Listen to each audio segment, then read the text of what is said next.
Hello everyone, how are you doing? This is MD Tech here with another quick tutorial. In today's tutorial, I'm going to show you how to open up items with single clicking as opposed to double clicking on your Windows 10 device. So this should hopefully be a pretty straightforward process, guys. And without further ado, let's go ahead and jump straight into it. So all you have to do is open up the search menu and you want to type in File Explorer Options. Best result should come back with File Explorer Options here. Go ahead and open that up.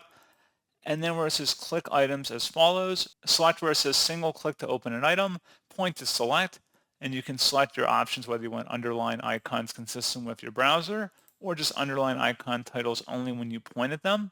And that's pretty much all you have to do. So pretty straightforward process on that, guys. And as always, thank you for watching. I do hope that was able to help you out, and I do look forward to catching you all in the next tutorial. Goodbye.